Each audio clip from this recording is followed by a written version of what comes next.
Okay, let's do a review real quick. Anyone who has watched pretty much any one of my videos know that I love hinges, and you've probably never seen me shoot without one, except in my really old videos where I was messing with index finger releases and thumb buttons. I'll probably do a story about why I switched to a hinge. Actually, I might make that my next video, but that would just get way too long. So let's just jump right into my newest purchase on a release, if you can call it a newer purchase. I bought this thing in December and it didn't ship until like January or February. But that's because it was brand new, right on the market. It is the B3 Tanjent, spelled with a J. It's made by B3, which I think is a Scott offshoot. Not really. I think it was the owner of Scott left and then started this company. So the owner of Scott for a really long time made a lot of really great products, and they've basically started up a new company, I believe, in Tennessee or Kentucky, whichever one pops up on your screen right now is where they are located. But anyways, it's in one of those states just below Ohio. So this thing is brand new on the market. I think I was one of the first to actually put in an order for one off of their website. And it took them like, I don't know, a month and a half to actually ship it. But I mean, that's just because it was so new, and I assume they had a lot of orders to fill on this thing. But let's go ahead and start off with the bad. Other people like to start off with the good and then get to the bad. I start off with the things that I don't like and then get to the good stuff. You can argue it either way, but I would rather save the good stuff to end the video. So starting off with the bad, or the stuff that I don't like about it, doesn't mean it's necessarily bad. The finish on it. Okay. So this is probably just going to turn into a rant about brass, but I don't like brass as a finish for something, unless it's going to be something that's going to sit on a table or a mantelpiece as a decorative item, or it's going to be easily cleanable. For stuff that I'm going to be handling, I don't like brass as a finish for stuff. I've worked with brass on my own projects, building stuff, a pommel for a knife that I made, my buddy, and it looks great at first. It was super shiny when it showed up. It was immaculate. It looked absolutely fantastic. A little bit too blingy for me. I'm not really a bling kind of guy, as you can tell. I wear crappy shoes and got a big scraggly beard. I am not a gold chain type of dude. Nothing against those people, but it doesn't look good on me, and I don't care for it. So this is a little bit too blingy for me. Also, with the brass, I'm out here in the desert where it's 94 degrees right now. I love this heat, but unfortunately, I'm a big sweaty fat guy, so I sweat a lot, my fingers get dirty, and it just transfers so easily to this thing. I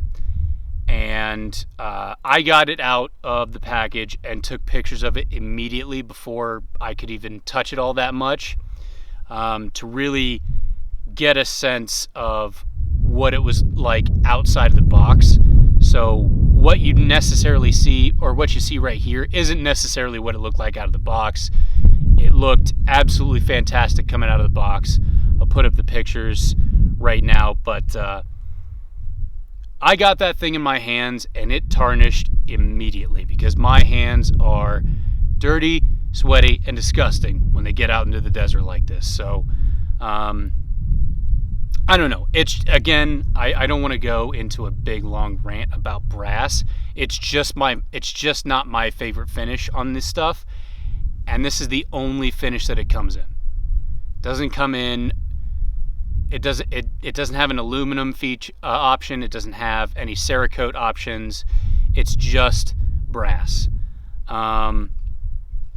which is unfortunate because I've looked at a lot of their other releases and they have some really, really nice finishes and a lot of really good materials that they make their releases out of. I don't know why they decided we're going to do this in brass only, because I've been kind of waiting for this company, B3, to come out with a hinge with an encircled, with a closed loop index finger. Again, like I said in my other review, that is just my preference. I like the closed loop index finger because it stays on my hand the entire time.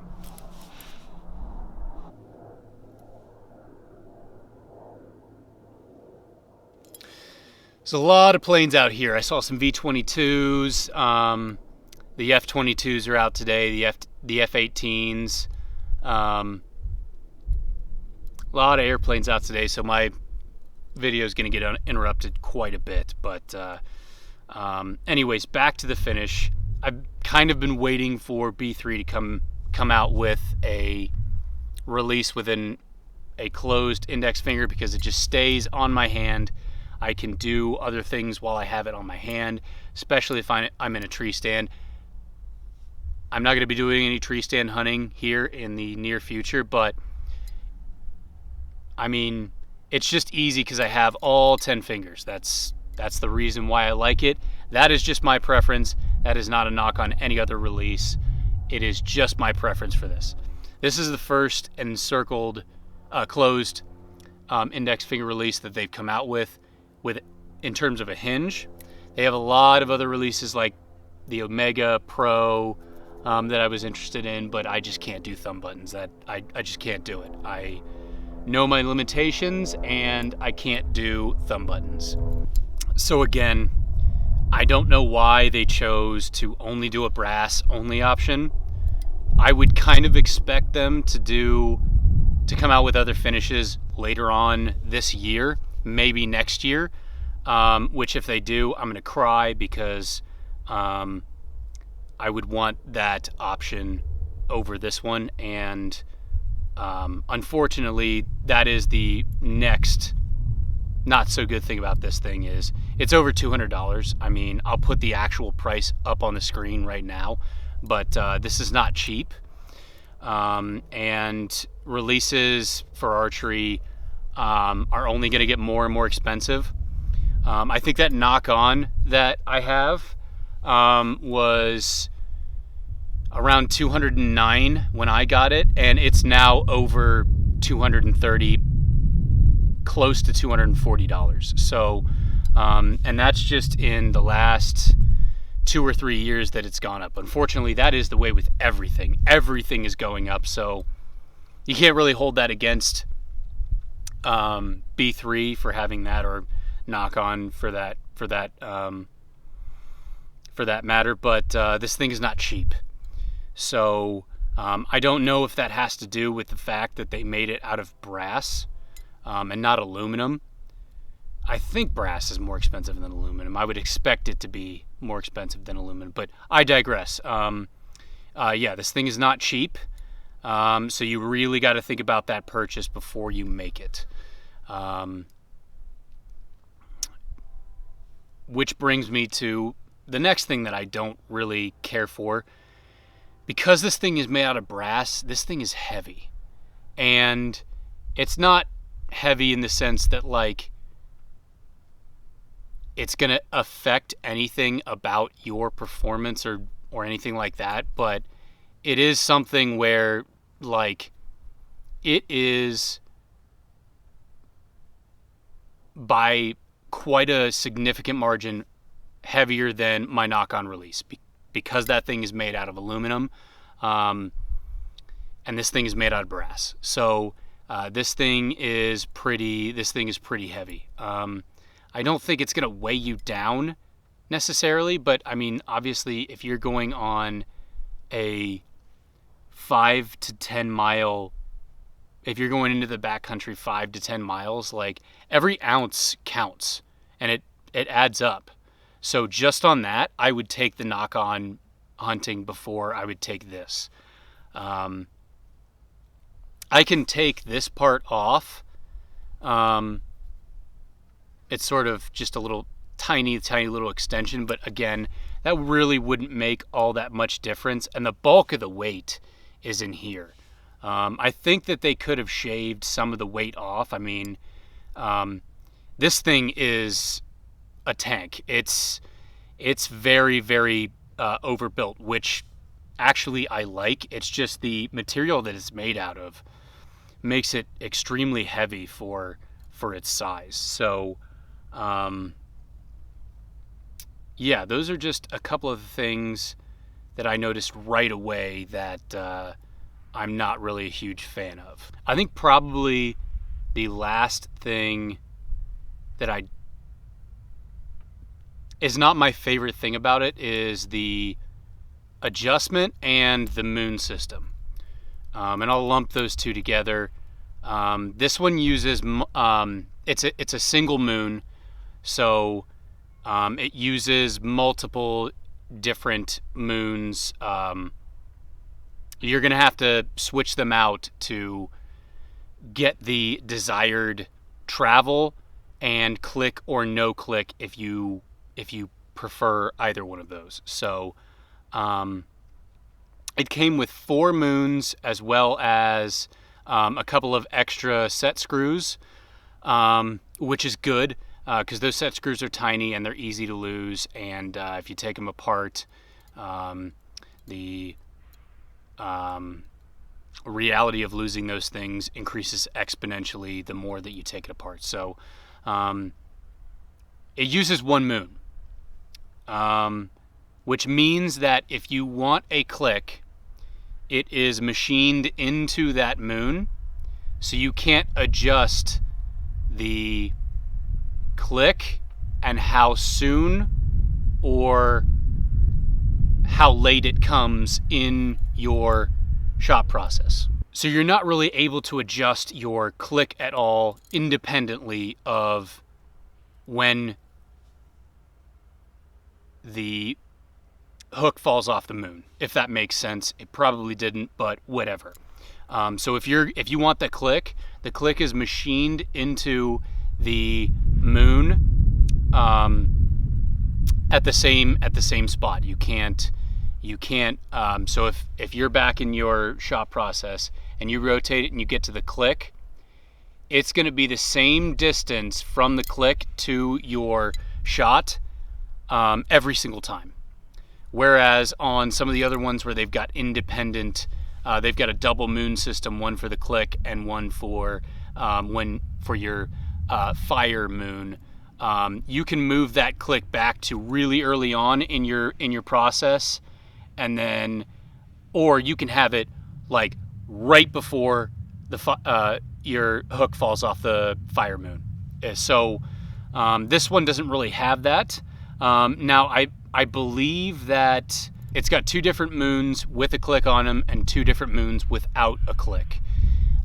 So you've got a cold moon and a hot moon, and each one of those has a click and a non-click moon. So you've got a hot moon without a click, a hot moon with a click, a cold moon without a click, and a cold moon with a click. When I first got this thing, it was the hot moon with the click. And I'll tell you what, that moon was super freaking hot. I mean, I don't know how anyone shoots with that hot moon. It was absolutely like I was not able to pull it back and not get it to go off in its original setting. I don't know how people do that. I was doing it with just my index finger and the thumb peg, because that gets me the maximum amount of rotation this way to pull the string back, and it still went off for me. So what I had to do was adjust the travel on it to where it was as cold as it'll go on that moon, and that was fine. But when I did that, it basically, what it does is you've got two set screws in here, one that goes this way, one that clamps down this way, and you move them like this and sandwich them in between this moon, and that controls that controls your travel. Okay, so what I ended up having to do was back this screw out all the way almost, and then screw this one in all the way. So this screw right here, I don't know if that's going to focus, right here. That was backed out pretty much all the way to the point where it was, and it's right here. So your middle finger, my middle finger was scraping this screw, and it was pretty bad. So, again, that's why they come with extra moons. So that's not really a knock on them. That's just a preference. What I did was I just took that off. Immediately put the moons with the clicks away, because I don't need those. I hate clicks. Personal preference. And then I put the cold moon on there, and my first setting was pretty much exactly where I wanted it. So I will say that on this setting, where I like to have it, this screw is backed out a little bit, so it is in a place where my finger will hit it. But honestly, it doesn't affect me too much, because every point in my process, I'm not touching that screw, because the screw is right here coming down. My finger is all the way right here. So it doesn't affect me at all. And I would rather have the screw come out this way more than this way, because it just doesn't affect my index finger as much as it would my middle finger when I'm pulling that thing back and getting it to rotate. So again, once I got that thing on there, it's pretty much set it and forget it.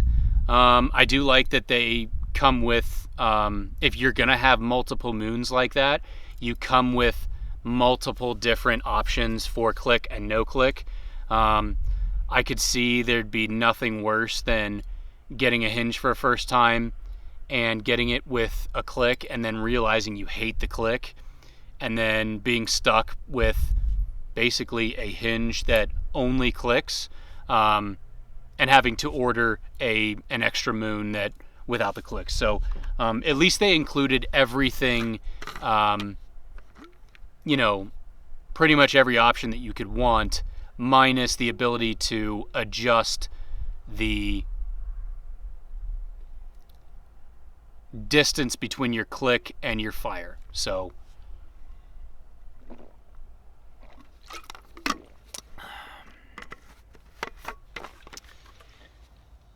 in kind of summation of their moon system, it's a quality moon system. Like it's really, really smooth. It's really, really good. It breaks like glass.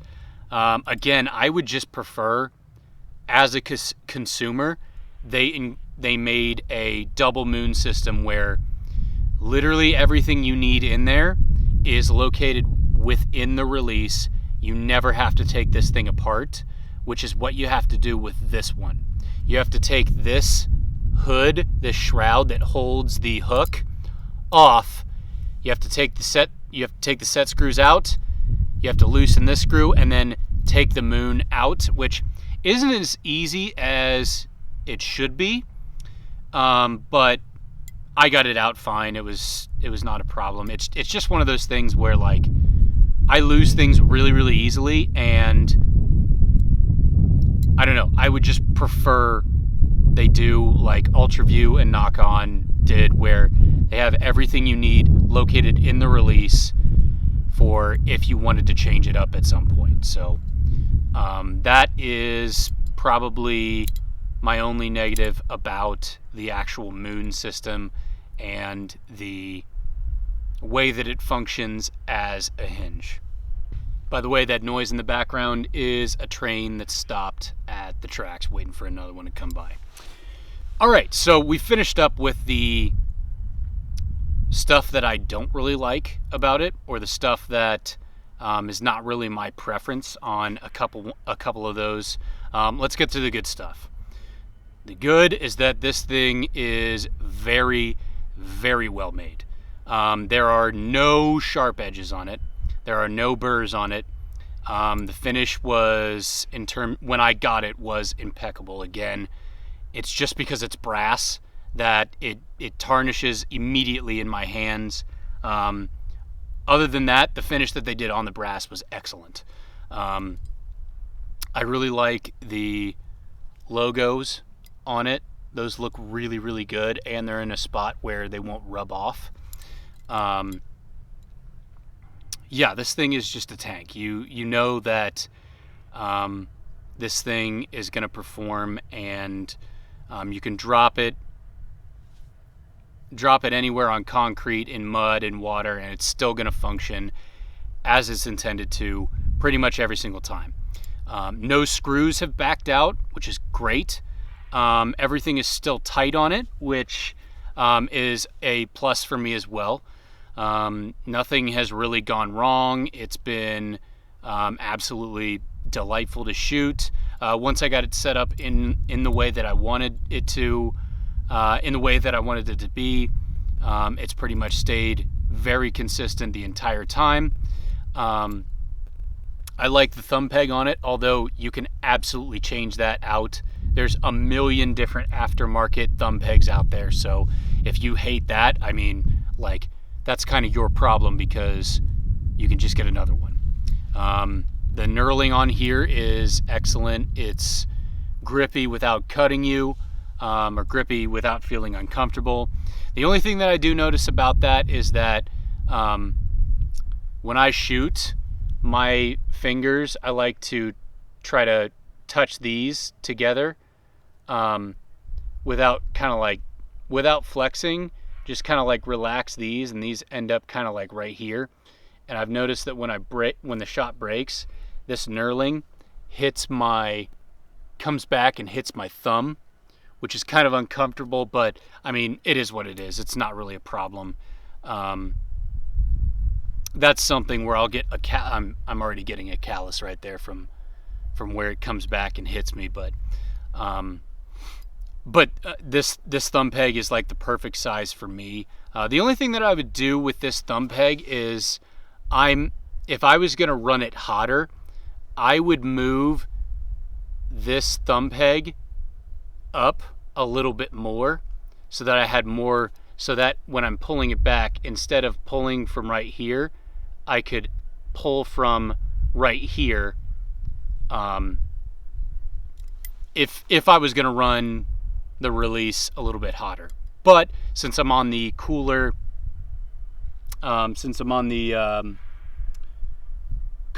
Moon, the thumb peg position is just fine for me. So I really like the hook on it. This hook is, I think, a lot better than the one on the Too Smooth. It's more rounded and in a hook shape that's going to conform to your D-loop, and I've had a lot less issues with my D-loop fraying with this hook while I've been shooting it. So my D-loop has lasted a lot longer than with that Too Smooth on it. So this hook is very, very nice. Yeah, the construction on this thing is very, very nice. It's very it's thick in this portion. It gives you a lot of confidence in, you know, it not breaking. They put a weight saving channel up here. I don't know how much weight saving that gave you. I would rather make this portion right here a little bit smaller, save weight that way, because this thing is still like pretty heavy. So I don't know what kind of weight they saved by doing that. I also think that if you're going to do it right there, you could also do it down the spine as well, like mill out a little portion right here. I don't really think that would affect your grip in any meaningful way. So if you were going to save weight, I would do it that way. Mill out a portion right here as well. This part's really, really thick, so I would have done that before I would have done it up here. But I mean, it is what it is. Probably the best feature about this thing is that it is so damn comfortable. It is so comfortable when I'm pulling it back. It is so comfortable just sitting in my fingers, in my anchor point, and just pulling through the back wall and rotating it. It is so unbelievably comfortable to have this thing in your hand, at the back wall, getting ready to fire. Yeah, this thing I feel like it was almost made for people with my hand size. I mean, it just fits my hand so well. Another thing that I like about it is its index finger hole is larger, a lot larger than my finger, which means I can get a thin glove in there, but I can get a glove in there nonetheless. So I really like that. And again, that doesn't take very much to make it so that, you know, you can get a glove portion in there. And as I mentioned before, I love the enclosed index finger portion. It's because I can do anything with all 10 fingers and still have the release right there, ready to go. I don't have to put it away. If you want, you can play with it while you're doing stuff. I don't really care about that, but that option is there. Again, I can play with my phone. I can do whatever I need to do with all 10 fingers. I can look through binoculars with no problem. Look through a rangefinder, no problem. Handle my bow, handle my arrows, and then in the end, it's right there. Take a swig of water with this on here.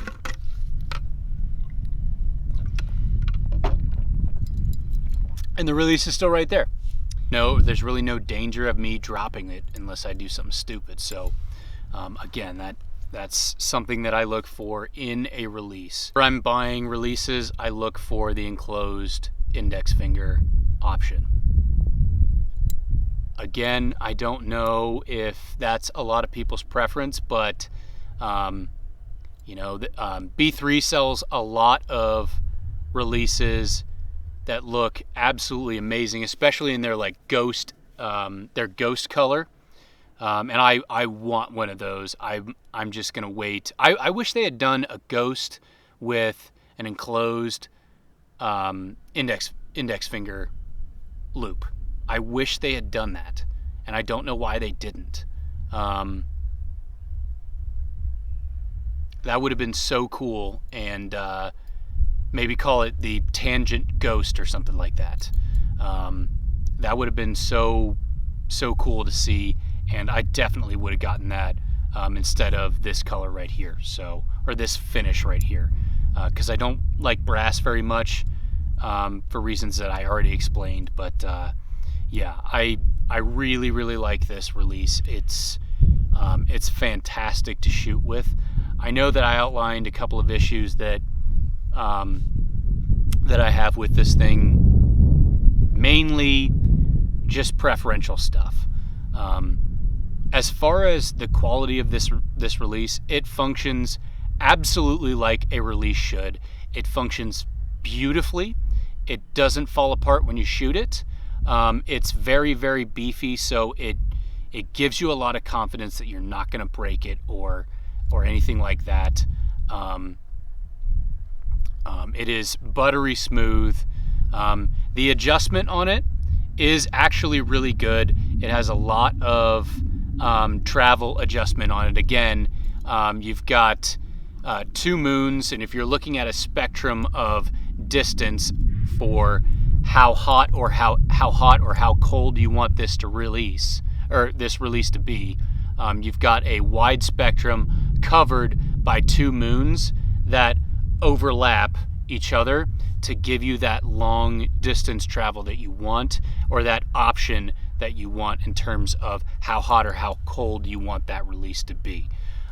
Granted, you have to be careful about where these screws are in each moon, hot or cold, because if you've got your screws that are that pin this moon down, and they can move in left or right, like I said, if you've got one screw protruding too far one way, it might be worth it just to switch to the other moon in that category, from the cold moon to the hot moon, or from the hot moon to the cold moon, with or without a click, respectively. So that's just something that you're going to have to be aware of, something that you're going to have to play with, and that's just going to be your preference. That's going to be based off of how you anchor, how hot or cold you want that release to be, and how comfortable, what position when you pull back to your anchor is comfortable for you. I know that a lot of people who use hinges, especially John Dudley, I've looked at his anchor point with his hinge, and it's like his hinge, like, it points the other direction when he gets back into his anchor point. I can't do that, or I don't feel comfortable doing that. I sort of like a more neutral grip. Just if this is straight up and down, I kind of want my anchor to come back right here and then pull that way. His is like all the way back here, which I don't know how he does that, but hey, that's just his preference, and that's probably why these things come in a super hot setting. But and then I've seen people who have more of a, neutral. This is basically where the release fires when they're bringing it back. When I'm back in my anchor, I can tell that my release is more forward than other people when I get that thing to fall off the moon. But that's going to be all your preference, and this thing provides a lot of adjustability when it comes to that. Yeah, again, this is a very, very quality item. It's made by a company that makes really, really good stuff. And if this was in a different finish in aluminum, so it would be lighter, it would have a different color on it, maybe a little bit more gritty, although I don't have a problem with this thing slipping out of my hands at all. Maybe a finish with a little bit of grit to it. And then the double moon system, yeah, this thing would be, my perfect release. Oh, and then one other thing about this hook and adjustment system is that it uses rubber bands to get the hook to return. Again, it's really, really effective until that rubber band breaks. And looking at that rubber band right now, it's a little bit chewed up. good news is that they come with extra rubber bands. I have that little baggie at home with the extra rubber bands in it. But it does look like you have to kind of take this thing, this screw off in order to get that rubber band on there. You could probably thread it through to the other side of the hook where it attaches without actually taking the entire screw off, but that's just one other thing that you have to do. I wish that that's why I like the magnet feature on the Nock-On. That it didn't work 100% of the time, or doesn't work 100% of the time, but again, that's something that you don't have to take off the release, and that's something that you can live with. I haven't experienced this thing without the rubber band on it, but that thing's gonna break eventually, and it's gonna be annoying when it breaks. But I believe those rubber bands are widely available, so I mean it's not really an issue. Just keep a couple in your bag wherever you're going, and you should be fine. And for a competition shooter, that shouldn't really be an issue at all, because with competition, you can just pretty much reset that thing with your finger and you're good to go. I mean, it's not an issue at all. So, oh, and if you're one of those people who likes this feature, it's available. I wouldn't really trust this thing to hang on my D-loop in a stand, because that, and that would happen to me. I would only clip that to my D-loop if it was a thumb button release that had a jaw that locked and was enclosed. So again, that's preference, up to you, but that feature is available. It has enough tension on it to keep that thing on your D-loop if you don't knock it off. So I think that pretty much wraps this thing up. Again, I really like this release. I think I've just been spoiled by features on another release that I wish every single release had. But again, this is a quality item. If you are someone looking to get into hinge releases, this would be a great option to have. If you're a competition shooter, definitely would not feel disinclined to get this thing.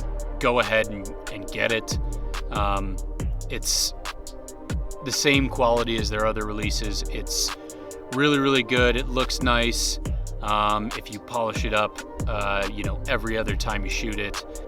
Yeah, B3 is a good company that makes good quality products, and there's nothing about this thing that I think is broken or subpar. It's a lot of preferential stuff that is probably unique to me as a consumer. This thing is fantastic. It shoots really, really well, and I do not feel that I'm missing out on anything by going from my Nock-On to this, because with my Nock-On, I know it has all that extra adjustability, but I haven't messed with that thing since I got it. So for other people, the lack of adjustment when it comes to like your click or having to switch out moons, that may not be an issue. For a competition shooter, I bet that is not an issue at all. They can probably take these things apart and put them back together very, very, very easily. But it's just one of those things where I've got a lot of preferences when it comes to hinge releases. That being said, this thing is a fantastic product, and you should check this out. You should check that company out. They make great stuff. B3 Archery, and this is the Tanjent. Don't judge the finish by what you see on the screen here because, again, it's been in my hands. It's been in my dirty, sweaty, disgusting hands all day around sand, dirt, and it will not look like this coming out of the box. It'll look shiny and really, really good. So those are my thoughts on the B3 Tanjent. Take them or leave them however you may. Thank you so much, and I'll see you next time.